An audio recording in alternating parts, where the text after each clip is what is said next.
Would you like some strategies for handling situations when your kids are fighting?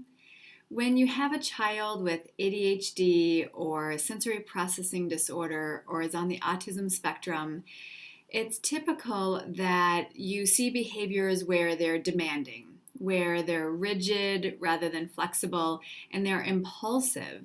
And these behaviors or symptoms make sibling rivalry and fighting really ripe. It's a ripe situation for disagreements. So if you're wondering how to get your kids to stop fighting, it's important to first reflect back on what currently makes the fighting stop.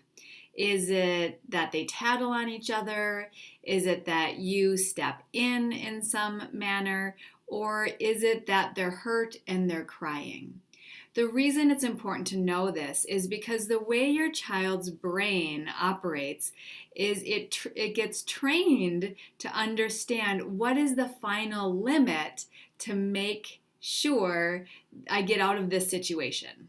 So, for example, if your kids come tattling and crying to you and you step in and you're angry and you instill consequences, what your child's brain has learned is that that is the way to do things because that's how fighting stops. Now, it's not intentional and it's not necessarily conscious. So, what you want to do when your kids are fighting is you want to understand how to train them for the skills to handle these situations on their own. And really, there are three primary steps. The first step is to teach your kids to state their feelings. So let's say one of them has a Lego tower and the other one knocks it down. What you want to do is train the child who was offended to say, I'm angry or that bothers me, because that's a really important skill that they need to have if they're impulsive or if they have a hard time controlling their emotions. The second thing you want them to do is you want them to give their sibling a chance to fix it.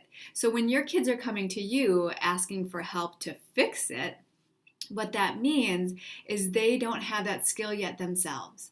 So the way to teach your kids or train them around fighting is to give them a script to use. So to the child again whose Lego tower was knocked down, you want to teach them to say, oh, what are you going to do? You need to fix it. You get one chance to fix it, or something along those lines. That way, again, they're asking for what they need rather than the emotion just flowing through them and them being impulsive and hitting their sibling back in return. Then the third step, the third skill is for them to come and ask for help. Now, these three steps are likely very different than what you're experiencing, and you'll notice how very concrete each of these steps are. And that's because when a child is missing a skill, such as managing fights on their own, it can mean that we haven't broken it down into concrete enough steps yet. So when they come to ask for help, they might say, Mom, he knocked down my Lego tower, and you're going to make sure that you reinforce the training. You're going to say, did you tell him how you felt? And he might say, no, I didn't. Well, do that now. And you can facilitate that then between the kids. Or he's going to say, yes, I asked him for help. So then step two is you're going to say, did you offer him a chance to fix it? And he's going to say yes, or he's going to say no. In that case, you're going to facilitate. Well, let him know you have one chance to fix it. Or if he says, yep, I gave him that chance, then you're going to say, great, I'm glad you asked for help, because in our family, it's so important that we treat each other nicely. So this creates cohesion when you say in our family. It creates an expectation. And when you can have the same consequence over and over again when your kids are fighting, then their brains learn really quickly, no matter how rigid they might be or demanding or impulsive. They learn that when fighting happens and they come to you without working it out, the same thing's going to happen every time. So your script is going to be, in our family, we treat each other nicely. So guess you guys got to separate for 10 minutes. and that will be your solution every single time. Now, when you consider this, doing this every single time, think about how your child will feel.